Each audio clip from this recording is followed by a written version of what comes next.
Corolla with number plates BDG625BQ many times. Like the day he gave a pretty girl a lift. They gisted all the way. She later became his girlfriend. Or the day he locked himself out of the house and he had to personate in his car. Oh yeah, and that day rain flooded everywhere and cars were filling up with water. His car was the only one that made it through. Usha Pra, as he fondly calls his car, has been his lifesaver. And now that it's time for him to sell it, we will make sure the process is hassle-free. Sell your car with no wahala to Cash 45 and get paid in 45 minutes. Log on to cash45.com or visit any Cash 45 inspection center near you. This is Danny O'Connell, and you're listening to The Smooth Breakfast with Folu Storms and Valentine. Class 45 is really when you want to. Breakfast presents the headlines, the stories, the news. In-depth analysis of national current affairs. Freshly pressed on Smooth 98.1. Headlines. Mike's up. Choose the innovative and smart way.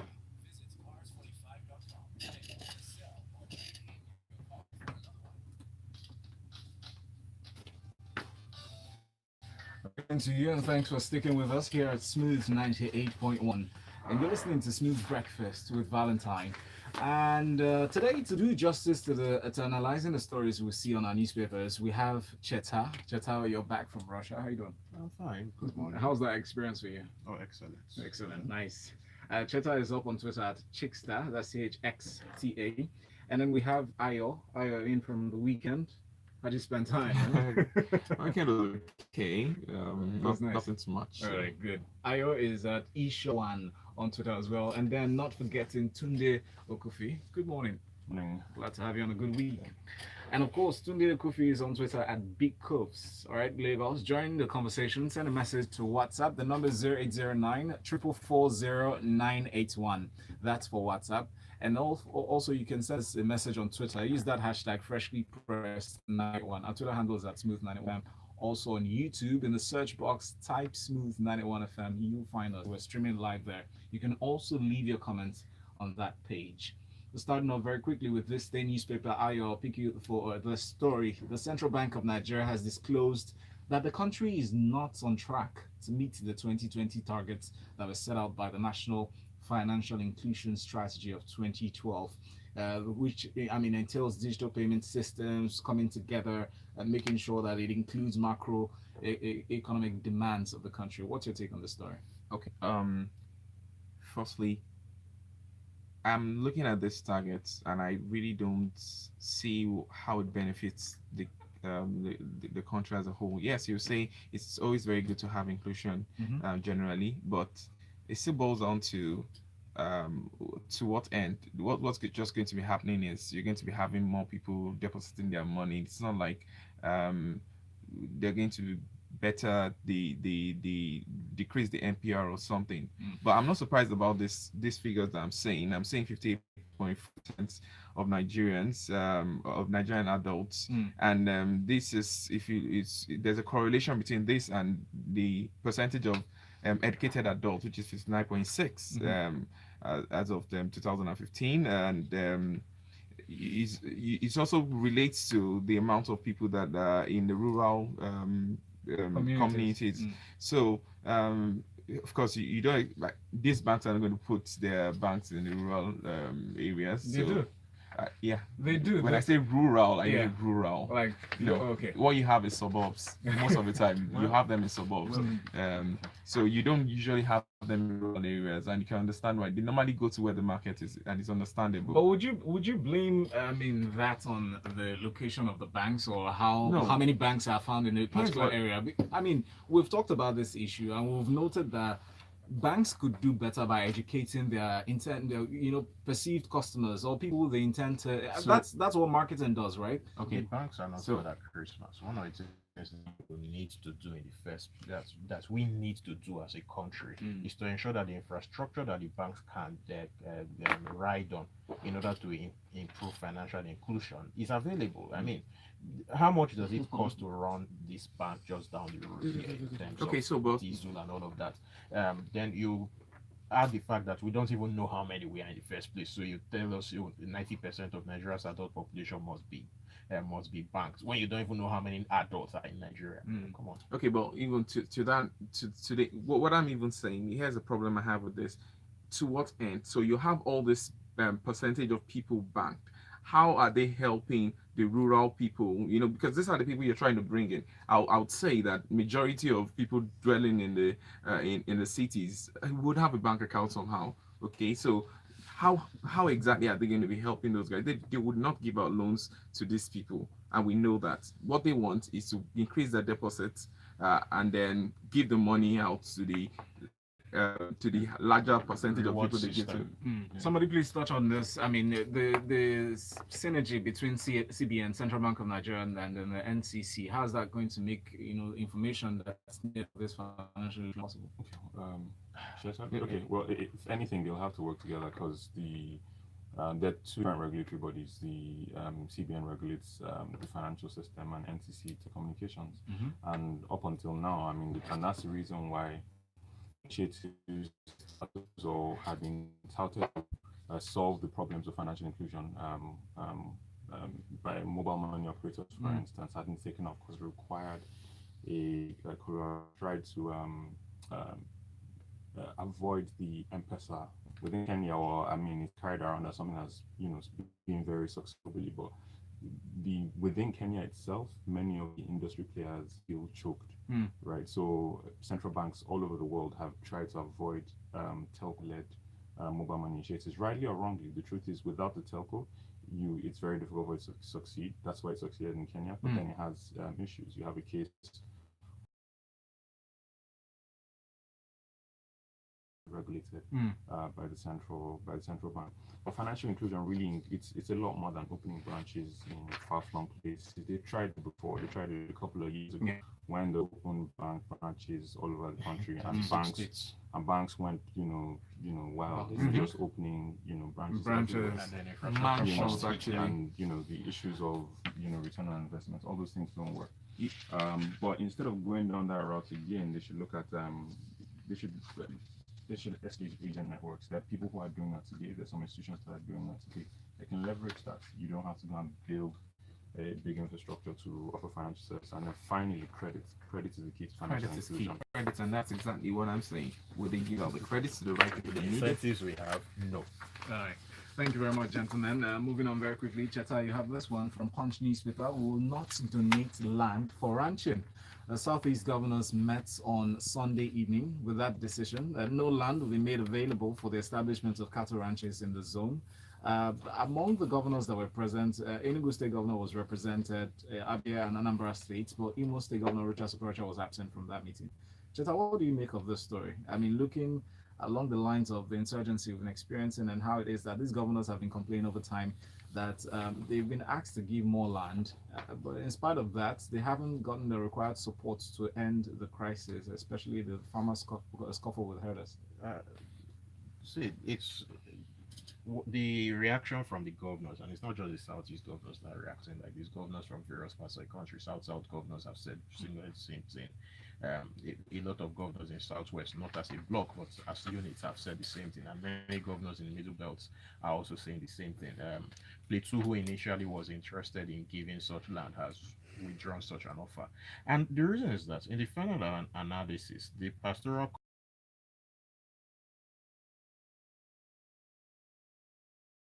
over the last 3 years have made it worse, because a key ingredient in solving it, which was very important in solving it, has vanished: trust.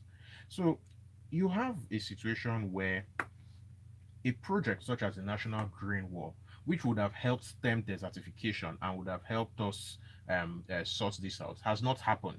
Money was allocated, money vanished, blah blah blah. So you juxtapose that with the general state of insecurity in the traditional grazing lands in the northeast and northwest. And what's happening is that a lot of these herders are being funneled into essentially 38% of Nigeria's land area. And as population density increases in those places, naturally conflicts will increase. And the demand, which is essentially what is happening, that they're making demands for land in order to graze, or as some people will say, to ranch, because you have this, there's this cross between our tradition says we should graze, while some are saying no, ranch. Whichever way, the demand for land for what is an economic activity is putting a lot of people off. Why should the question that, or one question that is being asked consistently is, why should we give these ones land to ranch or to graze, whatever language you want to use, and then other people don't get that land for free? But do you reckon there might be a communication gap between the federal, the executive arm of government, and the state government? I mean, they being on the federal and the state levels. Clearly communication gap. I mean, the first part of the communication gap is the communication gap was created by the federal government's inactions when things were happening. So you have to understand that many of these states are facing pressures from their own people who are saying, should we allow these people to come and settle in our land? Before you know it, they will come and take over this, they'll come and take over that. See, perception is greater than reality. It's something that the government has spectacularly failed to realize. And the perception now is a perception of conquest, a perception of land grabs, a perception of whether all that is true is irrelevant. The fact is, it is what people believe, and people are going to act based on what they believe, which brings us back to that vital ingredient, trust, which the federal government's inactions over the last 2-3 years have made that trust all but disappear. Don't forget that 4 years ago, there was a commission set up under the then governor of Benue State, Gabriel Suswam, who is now cooling his heels in detention. And one of the things that they recommended was money to be set aside for this purpose, and people were willing to go about with it then. So the question we should ask ourselves is, what happened in the intervening time? And they plan to have a communique. I mean, the communique they release, they should all go back to deliberate on the restructuring plans and come back with a final decision in the next forum. We'll move on now to Vanguard newspaper. $100 million counterpart airport funding will ensure value for money, the Senate says. And in the same vein, giving the Minister of Transport and the company, that's the contractor, that's a Chinese engineering and construction company, time to actually come back with a report. They said they're asking them to submit the documents to enable the committee ascertain where the funds were taken to, or how they were judiciously used or not. Tunde, what's your take? Okay, so for the benefit of the listeners, let me clarify. The will is not the IL. It's we will ensure value for money. Not that they're saying that's definitely to ensure value for money. So the Senate is saying that with the involvement, they will ensure value for money for this project. I wonder how we haven't gotten value for money for all the other things that we spent our money on. So this is quite interesting to see what will be different here. And I actually do hope we do get value for money. So in essence, the story is saying that you know, the Senate is telling us that they will carry out their oversight duties. Now, oversight on matters of national importance, that's why we have a bunch of committees overseeing this and overseeing that, is their job. So the Senate is notifying us that they will do their job. Let's hope that they actually do their job and do it effectively. Now, to the terminals that will be built, expected there in Abuja, Lagos, Port Harcourt, and Kano. So additional terminals, not an additional terminal beyond the one that hasn't been opened, or it is the one that's been opened that money is being talked about. Have been released for, or is this entirely new? It's not clear, and those things are important, or else that's how funds disappear. Besides all of that, if Lagos is anything to go by, we're not planning for the future. That terminal is already obsolete. It's too small. We should be thinking of putting something in place for a regional hub. That's where we should be going. It's on to someone else does it or completes. But other people have already, to be honest. I still bring it up because I'm hoping we haven't missed the bus entirely. Do you understand? But yes, we have missed the first couple of carriages, and that's what we should be looking at. Not building little in terms of today's world and where airports are going, little hamlets, and calling them, modern airports. Thank you very much, Tunde. Moving on very quickly, but first, look at some of the comments coming in from Twitter. Brojai said, the future of financial inclusion in Nigeria is mobile. We have only 31 million BVN identities, but at least 70 million unique active mobile subscribers, and the NCC, CBN, and NIMC need to have a conversation. And we have this one in from Oluzio. It says, good morning, gentlemen. That's on WhatsApp. Welcome back, Cheta. We missed you. We could have stayed longer in England or Belgium to win it. Anyway, so the battle has always been about land and working with the leadership that cannot be trusted. He's talking about the farmers' crisis and everything. Now, good morning. The Chooks from Lekki sent in this one. It's under the Land Use Act. Lands are held in trust by the governor for the people of the state, and not just the federal government, he says. That's why governor's consent is required during land transactions. Also, the federal government needs permission of the state government to expropriate any land for federal use. Do you agree, gentlemen? Go and ask them in the Niger Delta. Ask the question. I also want to ask a question. Ask the Niger Delta, and then ask the places where mineral rights are being seized. All right, let's come back and have that. Let's move on, guys. Guardian newspaper is next. Saraki's acquittal. None should interfere with the judiciary. Buhari insists. The President Muhammadu Buhari has said that the country's judicial system, no matter the challenges it faces, is truly working, declaring that no one should be allowed to undermine or break it. He praised the Senate President for sticking through the 3 years of the trial and saying if he can do it, everybody else can. What do you think, Ayo? Okay, I found this very interesting when I saw it. Yeah. But to give him the benefit of the doubt, perhaps he hasn't interfered so much with the judiciary. Who hasn't? Hold on. Who hasn't? Buhari hasn't, according to what he's saying. Okay, I know you're going to think about take us back to 2016. We're not strangers to the back and forth between the Senate and the federal government.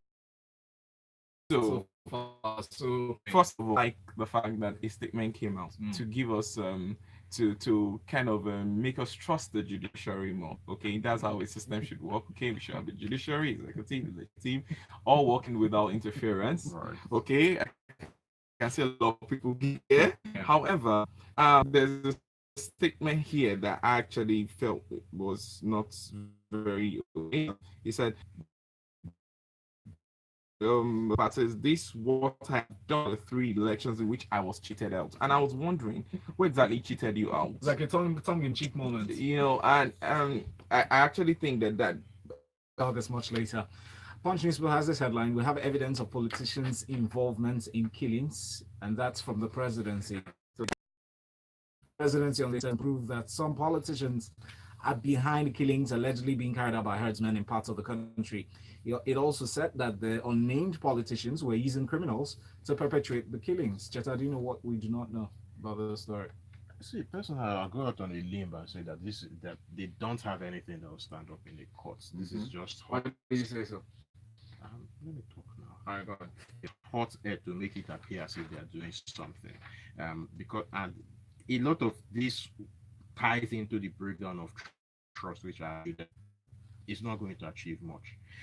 Examples: we have had at least on 2 occasions Agatu, Babinebo, and Gua, where Mieti Allah publicly took responsibility or at least claimed knowledge of attacks in those places. As a matter of fact, the one in Gua was even more insidious because it was before it happened, and it happened anyway, and not one of them was arrested. So when you now have something like that has happened consistently, if they are to come out immediately now and say, oh, this person is involved, immediately what's going to happen is that person, and that person will say, oh, persecution, and everybody will believe them. So you see how this thing builds up. But don't you think the onus is now on general public to say, okay, so you stated that you have names, you have evidence to court.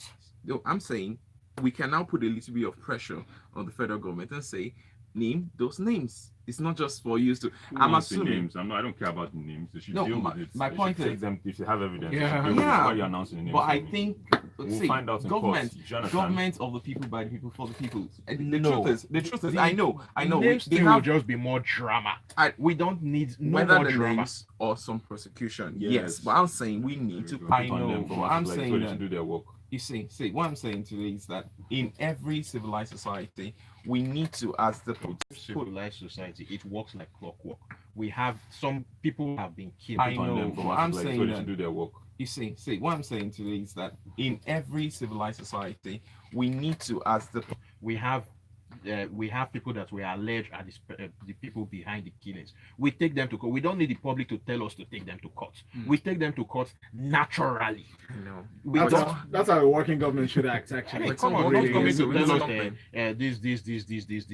this. See, what is going to happen is that when there's more pressure as you want, Mm. they will come and name some names, and those names will immediately say, "Oh, sorry, Valentine." Yeah, thank you very much. They won't say sorry, Valentine, but yeah. Anyway, this the newspaper is next. It says Presidency awaits briefing on Adeosun's alleged certificate forgery.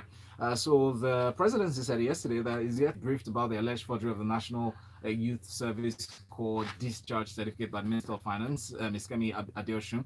It said she was alleged to have left school at 22 and fraudulently gotten a discharge certificate from NYSC when she was 2 decades later, and saying that, well, they're not aware of this, but when it comes to them, they would treat it. But let's bear in mind that the NYSC is compulsory for all Nigerians that graduate from university or equivalent institutions at less than 30 years of age.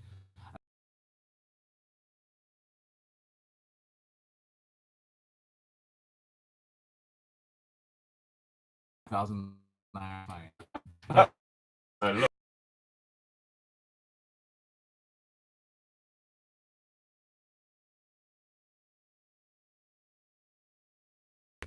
I said it.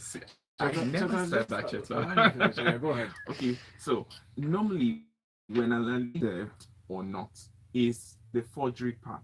That's the part that is because for instance, if she didn't serve and she probably made it known, remember that it's just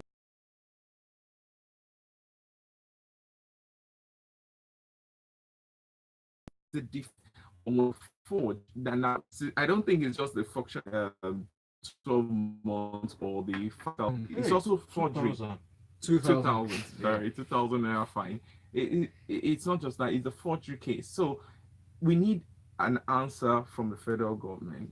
Okay, and Now managed. Emmanuel from Yarded, we're not talking about mineral rights, Cheta. There's a difference between ownership of mineral resources, which rests with the federal government, and the land simplicita, which rests with the state and local government.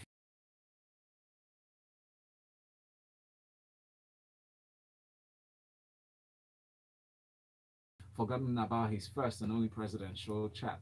Ubomachidoze says, "Good morning, guys. I can get very angry when I hear exactly the we FAAC 14 governors cannot pay salaries from New Telegraph newspaper. We need to know which of our states are viable, which states are not viable. And since we refuse to use sense to undertake that, if people needing to staff in order for us to learn which are valuable and which are not, then so be it. Remember that when they talked about the whole Paris loan thing, I kept insisting sink or swim, sink or swim. We can't continue this nonsense of every month, everybody, the state governor. It's we can't continue Morning that. radio, Cheta.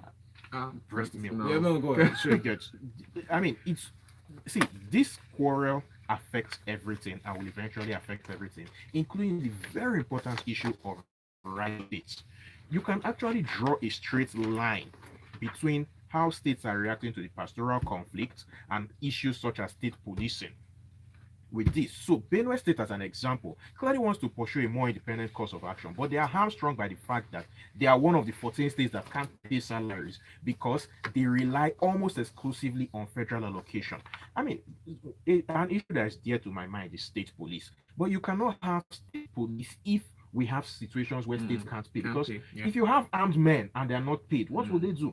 They will take their arms, and it's an anachronism from 1973. It has to end. None of us in this studio was born then. Thank you very much. Inspector General of Police orders CPs and AIGs. Tunde, what do you think of this story? Okay, so first of all, I mean, it would be wrong for me not to say that my heart goes out to the policemen.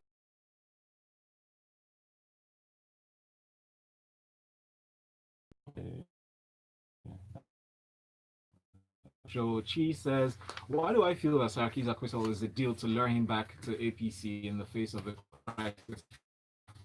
There's a question in the air. Chris here has his comments. Politicians now are to congratulate Senate President and the Judiciary in corruption and insecurities. And that's another one here from Benga says, I never remember any of my employers requesting for my NYC discharge certificate before giving me a job. What's even the relevance of a discharge certificate? Why should she have alleged me for They're required to check one. You're required. It's actually required by law here in Nigeria. It's 8 a.m. guys. Thank you very much for being part of the Freshly Pressed for today. And on YouTube, the recap is there. It's youtube.com/smooth91FM Lagos. Thank you very much to our analysts Cheta, Ayo, and Tunde Okufi. Good morning. Smart way. Visit cars45.com today to sell or trade in your car for another one.